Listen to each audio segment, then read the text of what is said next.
This is the Ask Faleskini podcast, where the modern economy is discussed from a skeptic's perspective.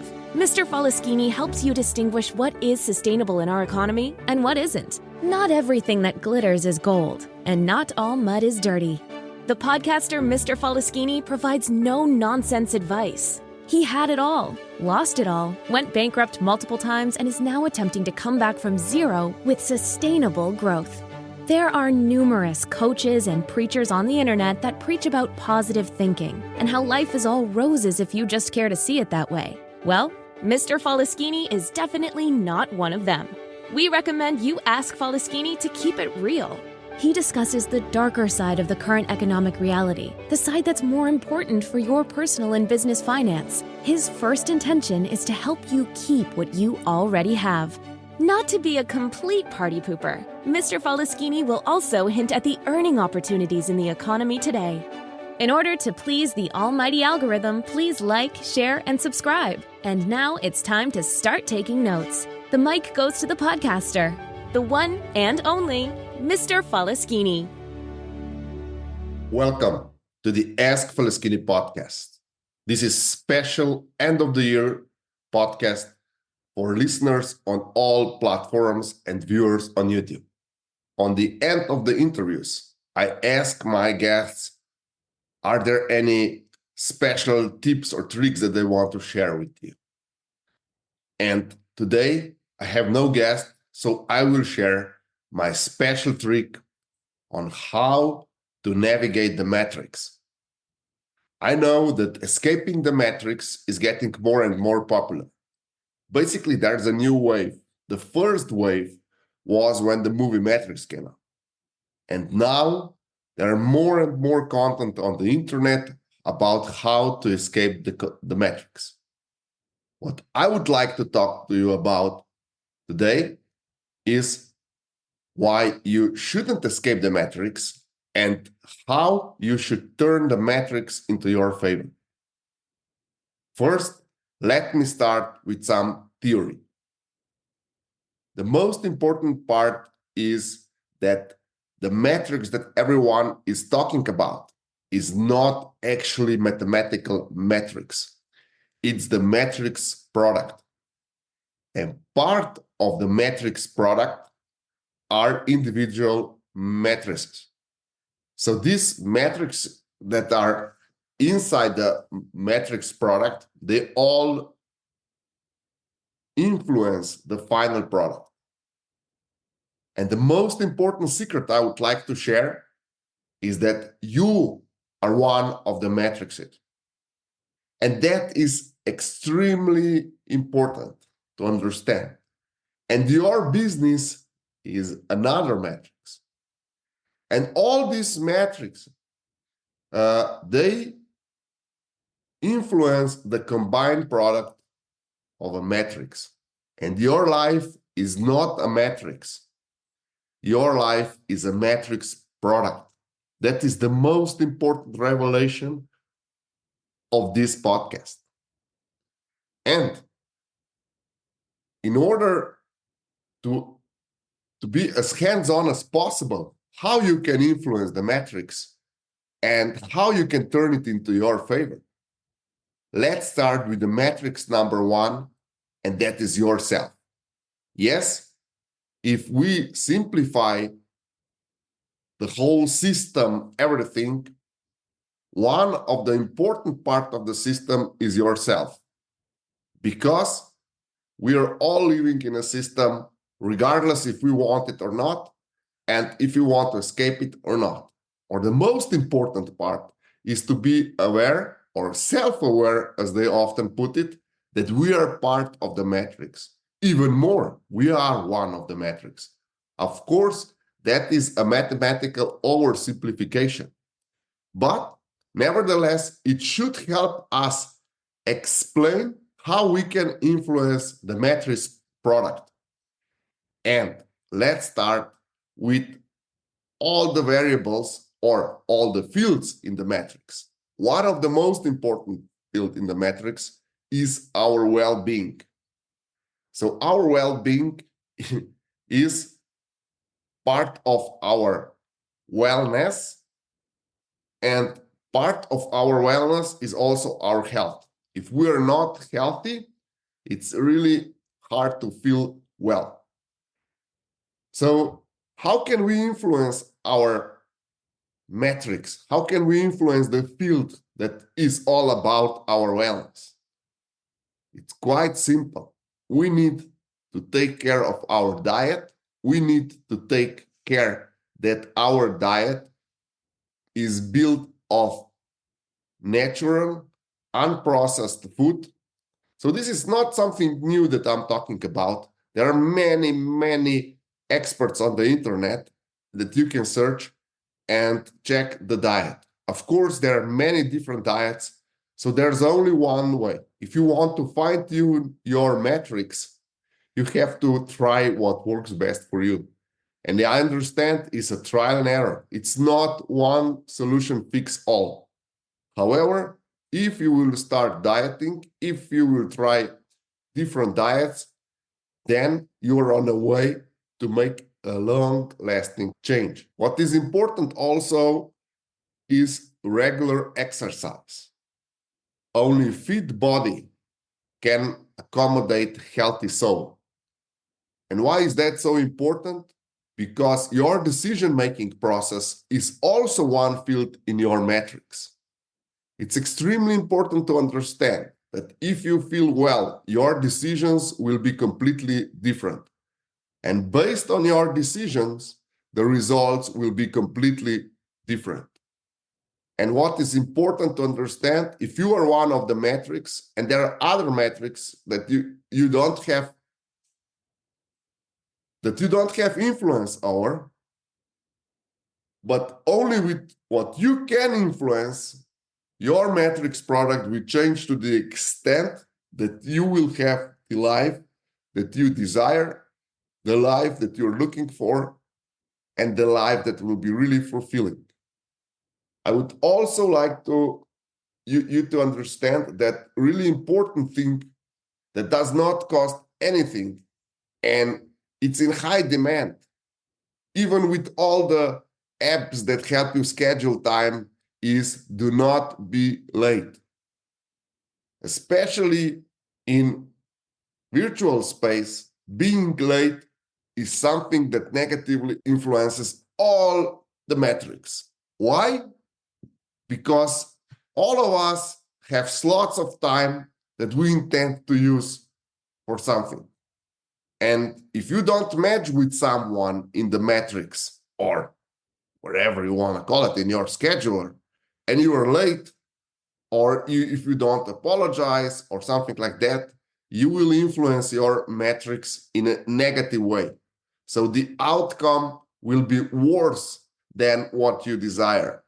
So it's really important that you are on time and that your deadlines are not exceeded, because time is the most important asset that we all have.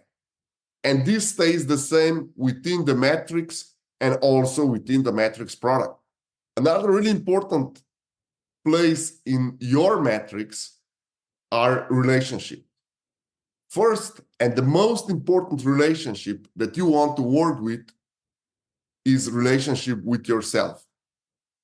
Then you have a family, or you probably have a family, so relationship with your family is also extremely important. Then you have friends, business circles, acquaintances. So strive to have good relationships. Of course, you cannot be friends with everyone, but try to make your relationships as smooth as possible. The fourth and really important place in the metrics is your knowledge, your wisdom, and your conscience. It is important that you acknowledge that this is an important part of your metrics. A lot of people will recommend to read a lot of books. A lot of people will recommend that you listen to different experts. What I will recommend is that just try to apply your knowledge. By applying your knowledge, by making mistakes in real life, your conscience will improve. And it is really important that you distinguish and understand done is better than perfect. What I would like to explain, or how I would like you to understand that, is that the perfect idea that you have carefully crafted in your mind, you thought over every detail, still comes short to the idea or to the project that was executed. If your perfection in idea in your mind is still worth less in these metrics than the project that was executed, even if it was not perfect, but it gave you some feedback and it helped you improve yourself. The fourth really important key is your mindset, your belief system, your religious, and also your subconscious. Take a time out of your busy schedule and think about your belief system, because the belief system that you have today has enabled you to come to where you are today. And that is in your mental health, for example, that is in your physical strength, and that is also in your financial position. It's all the product of your past mental states. So it's extremely important that if you want different results, if you want metrics to work in your favor, so the metrics product also depends on your mindset. If you want different results in a metrics product, you have to have different mindset. The fifth key that I would like to address is your possession, your assets, your outside world. I understand that we have different possessions, we have different assets, but it's not so important what kind of assets we have because they change in time. The most important is how we go about the assets, what we think about them. What I would like to address here is start using things, not people. That is the most important thing. Assets that you have should be utilized, should be put to use. If you don't use assets, if you don't intend to use them in the future, get rid of them. They will bring you down, irregardless of how valuable they are. Change your environment in a way that helps you achieve your goal. And as I said, it's really important that you acknowledge every asset that you have, that you use it, and if possible, do something productive with it. Of course, you also need assets for your entertainment, and this will influence your mindset. If you will be entertained, if you will work more on your well-being, even the assets that cost you money will help you improve your metrics product. The second really important metrics that you have influence over is your business metrics. Regardless of if you're an employee, employer, if you're a manager, or even an owner of a company, you have influence over your business metrics. That is important. You are not without influence. One of really important places in your business metrics is that you should add value in the process. It's important that you understand that regardless of what your company is doing, you should always strive to add value.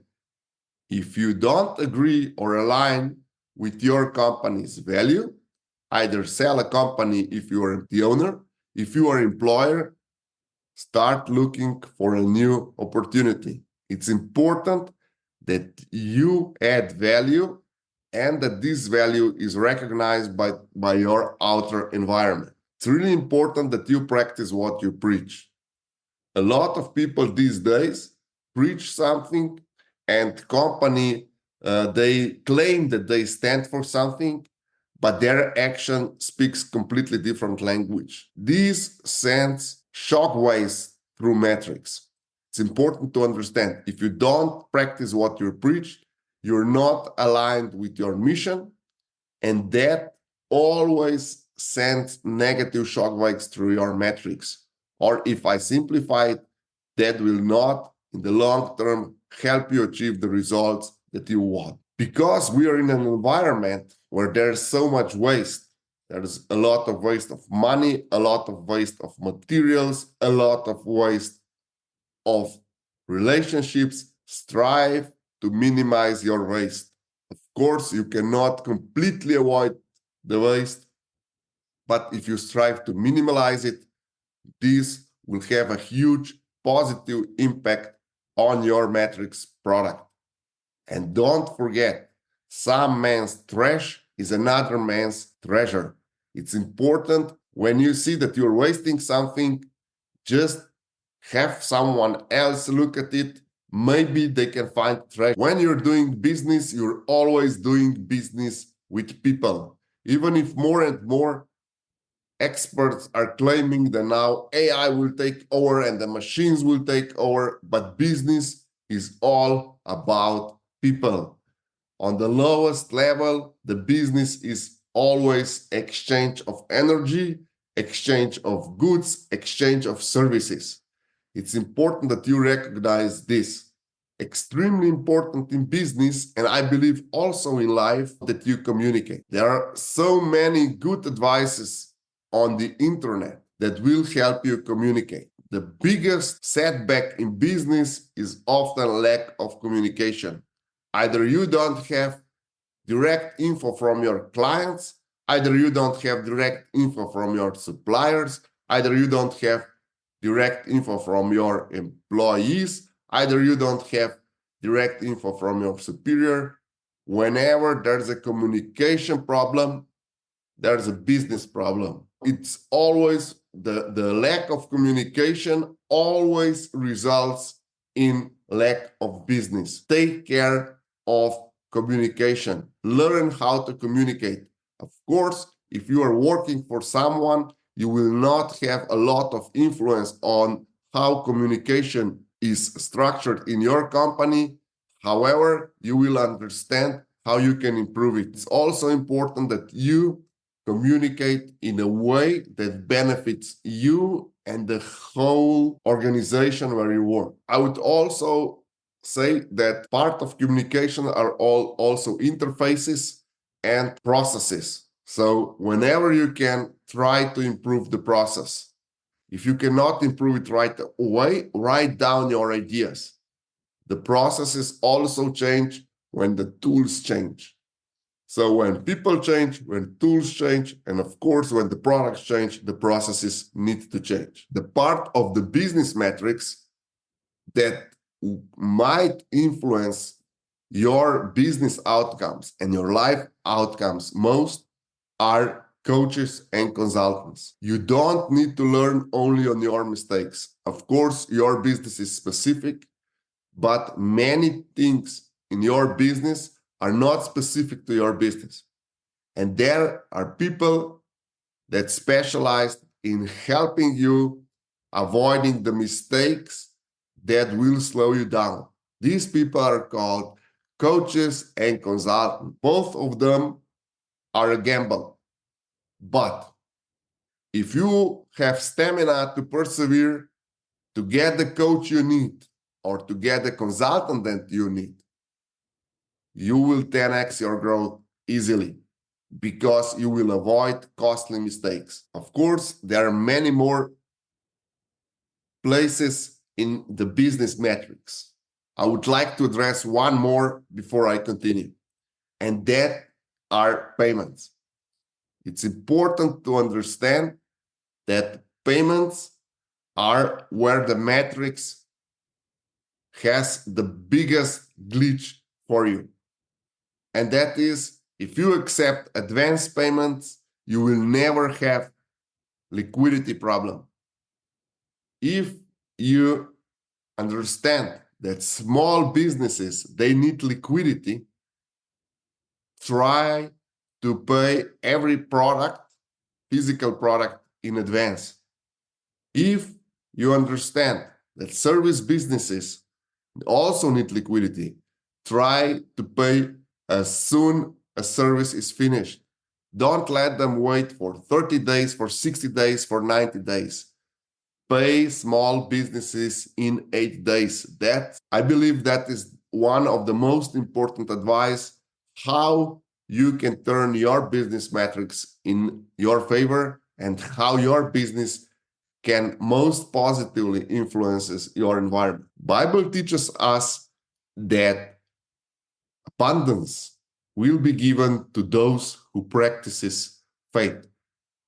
I would like to say that even if you don't practice a certain faith, if you practice fine-tuning of your metrics, the abundance will always be available for you. And now, why not everyone is abundant? That is the question that I get really often when I do public speaking. It's important to understand that there are many obstacles to managing or mastering your metrics product. There are many obstacles to self-mastery and to mastery of metrics product. I would like to address just few. One is fear of missing out. It's important to understand you are working on your timeline. Of course, you would like things to be faster, or sometimes we would like things to be slower. Sometimes we don't want people to go out of our life to die. Sometimes we don't want our business to stop and similar. However, there's a higher plan to that. And we need to understand that we are not missing anything out. If we're active, if we are improving our own metrics on the fields that I mentioned and on other fields that I did not mention in this podcast, your metrics product will change. It's important to understand that not all changes are fast. Some changes take decades to materialize in your metrics product. Some changes will materialize in a matter of seconds. When you will change one thing by yourself or one thing by your business metrics, everything will change, or it will seem like everything has changed overnight. Time expectations are the biggest factor in limiting your metrics mastery. Things take time. People need time. Companies need time. I cannot tell you how long certain tasks or certain events need to develop. But what I can tell you is that everything has its own time. If you're not patient, you might not be able to wait and endure until the changes happen. The metrics product is directly correlated with your personal metrics and your business metrics. It's up to you to decide whether you're going to be aware of your metrics, your business metrics, and your personal metrics, whether you're going to influence the metrics product in a way that will benefit you, your family, your abundance, your well-being, or you're just going to live according to someone else's specifications and just be in someone else's metrics product. Remember, if you change yourself, if you change your business, you will influence the metrics product.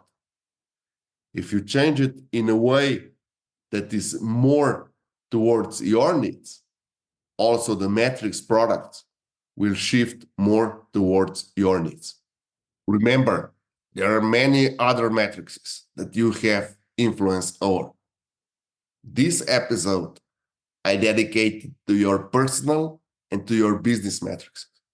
If you would like to know about other metrics that you can influence in order to improve or to make metrics product more towards your liking, just DM me or write it in a comment. And if there are enough requests, I can prepare another line or even a whole series of how can you influence each individual metrics in order to have the metrics product that you desire. 2023 was about playing victims. So many people played victims. So many people want to explain the metrics. Let's make 2024 about ourselves. Let's make it about our metrics. Let's make it about our personal metrics. Let's make it about our business metrics. And let the metrics product be in our favor. Please like, share, and subscribe. And don't forget to comment, even if you don't agree with me.